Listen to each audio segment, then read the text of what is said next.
చూద్దాం, ప్రజలు కోరుకున్న మీద చూద్దాం తప్ప నాకేమి ఇక్కడ కూర్చొని ఆంధ్రప్రదేశ్లోనే అధికారం కోరుకునేవాడిని, తెలంగాణలో నేనే అధికారం కోరుకుంటాను, ఒక మార్పు తప్ప.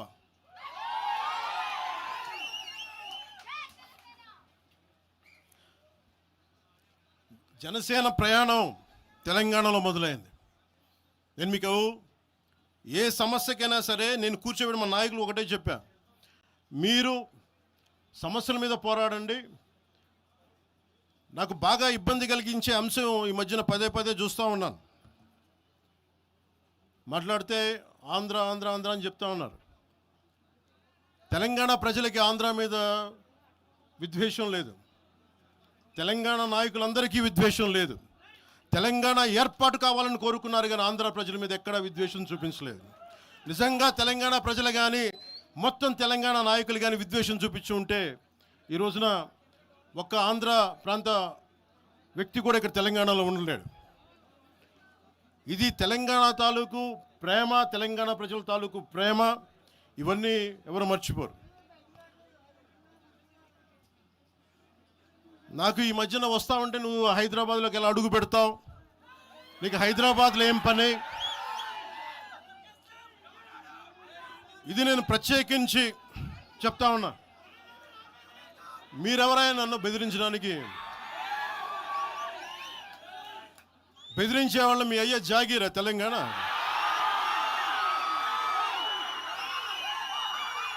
నా మీద దాడులు చేస్తా ఉంటున్నారు కదా. నాకు తెలంగాణలో బెదిరింపుల కంటే కూడా ఆంధ్రాలో బెదిరింపులు ఎక్కువ. నాకు తెలంగాణలో ఇంకా రానివ్వు అంటారు నన్ను, ఆంధ్రాలో అయితే తల తీసేయని అంటారు కోనసీమలో కొంతమంది. నేను ఓడిపోయినప్పుడు 2019లో ఓడిపోయినప్పుడు మన తెలంగాణ నాయకులు ఒకరే చెప్పారు, అన్నా మా తెలంగాణలో ఉంటే నీకు పరిస్థితి రానిచ్చేవాళ్ళం కాదని చెప్పి.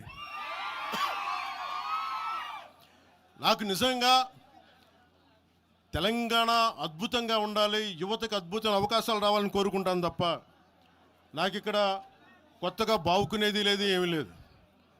బెదిరించే వాళ్ళందరికీ ఒకటే చెప్తున్నాయి, నా ఇంటి ముందు ఎందుకు పెట్టారంటే ఎవరన్నా దాడి చేయాలంటే సంతోషంగా ఇదే నా ఇంటి అడ్రస్, అది మీకు తెలియదు. నాకు అలాంటి భయాలు లేవు. నాకు బాంఛన్ కాల్మొక్తా, బాంఛన్ సారు కాల్మొక్తా అనే ఉద్దేశం ఉంటే పార్టీ ఎందుకు పెడతామా? అంత భయపడేవాళ్ళంతా పార్టీ పెడతామా? మీ ఇష్టానికి మాట్లాడితే మేము భయపడాలా? ఏ రోజున ఒక్క మాట మీకు కేసీఆర్ గారి గురించి కానీ ఇన్ని సంవత్సరాల్లో 12 సంవత్సరాల్లో ఒక్క తెలంగాణ నాయకుడిని ప్రభుత్వం ఏర్పాటు చేసినప్పటి నుంచి ఈ రోజు దాకా ఒక మాటంలా. ఇంకా మా వాళ్ళు తిడతా ఉండేవాళ్ళు, నువ్వు మెత్తబడిపోయి ఏం మాట్లాడలేదని. అడగండి ఒకసారి, అందరిని పేరు పేరున ఒక్కొక్కరిని అడగండి. నీకు పౌరుషం చచ్చిపోయిందా? పౌరుషం చావలా, తెలంగాణ మీద ప్రేమ చావలా. అది తప్పుగా అర్థం చేసుకుంటారు. మీరు అర్థం చేసుకుని నేనేం మాట్లాడిన ప్రస్తుతానికి అని చెప్తా. ప్రజలు కోరుకున్నప్పుడు నేను మాట్లాడతా.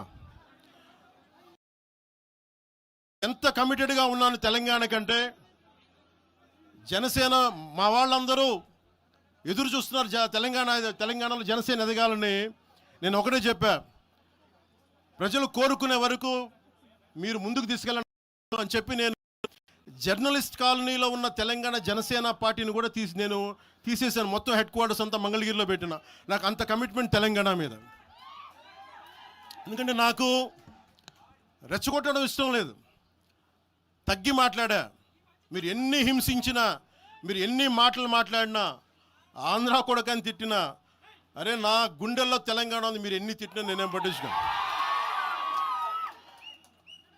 వైసీపీ నాయకులు, క్రిమినల్ గ్యాంగ్స్ చాలాసార్లు నాకు బెదిరింపులు ఇచ్చినాయి. దానికి మించిన బెదిరింపులు నిజంగా నాకు తెలంగాణ నాయకులు. వైసీపీ గుండాలు ఇచ్చిన బెదిరింపుల కంటే కూడా, చంపేస్తాను బెదిరింపుల కంటే కూడా నాకు తెలంగాణ ఎప్పుడు ఇవ్వాల. అసలు ఈ గొడవ అంతా ఎందుకు స్టార్ట్ అయింది?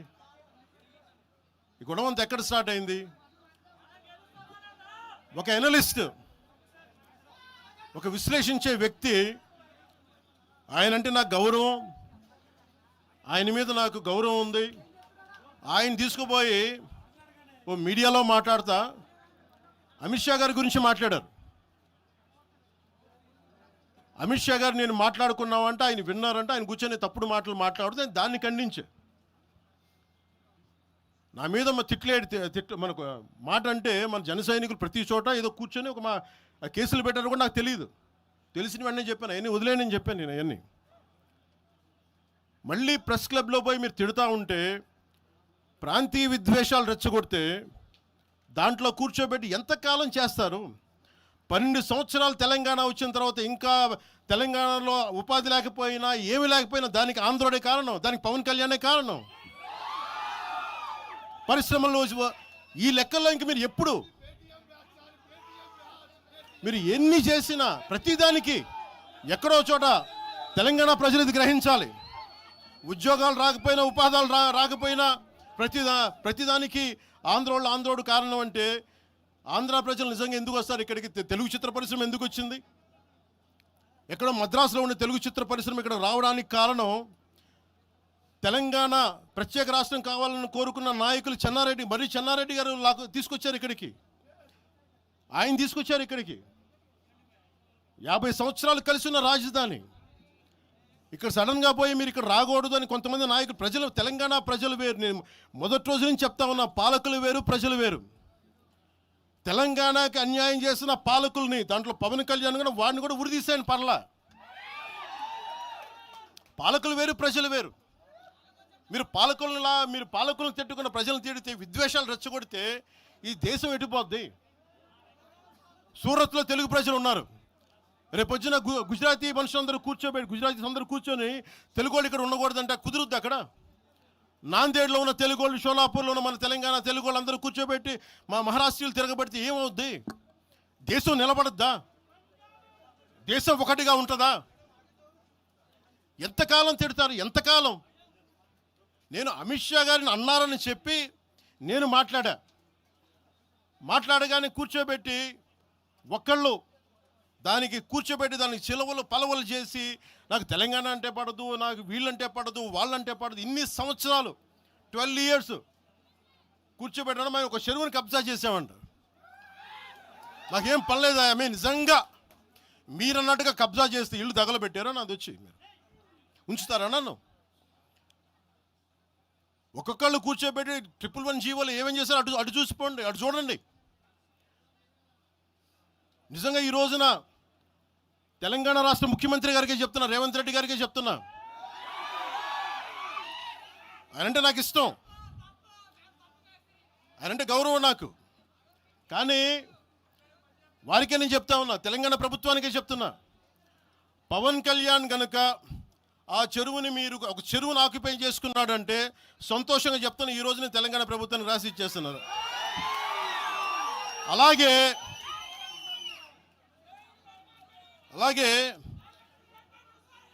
లెఫ్ట్ మేము వామపక్షవాదులు అని చెప్పి ఒక ఎనలిస్ట్ మాట్లాడతా, ఇది ఎలా ఉంటుందంటే, ప్రపంచ కార్మికులారా ఏకం కండి అని చెప్పే వామపక్ష భావజాలం ఈ రోజున ప్రాంతీయతకు వచ్చింది. ఆ వామపక్ష భావజాలం చెప్పే వ్యక్తి అనలిస్ట్ ప్రకారం ప్రపంచ కార్మికులారా ఏకం కండి చెప్పే వామపక్ష భావజాలం ఈరోజు ఎక్కడికి వచ్చింది? ఆయన చెప్పిన విధానం ప్రకారం ప్రాంతీయతకు వచ్చింది. కమ్యూనిజం ఎందుకు చచ్చిపోయిందంటే ఇలాంటి వాటి వల్ల చచ్చిపోద్ది. ఈరోజు గద్దర్ గురించి మాట్లాడతారు. బండెనక బండి కట్టి 16 బండ్లు కట్టి ఏ బండిలో పోతాం నైజాం సర్కార్ ఓడా అంటే అది ఈరోజు మాకు వచ్చిన ప్రేమ కాదు. మాకు అది నా చిన్నప్పుడు చెప్పాను ఆ మాట, తర్వాత ఫస్ట్ మీటింగ్లో చెప్పా. గద్దర్ గారు బతికున్నప్పుడు మీరందరూ ఏమయ్యారా? మీరందరూ గద్దరన్న బతికున్నప్పుడు మీరందరూ ఎక్కడున్నారు?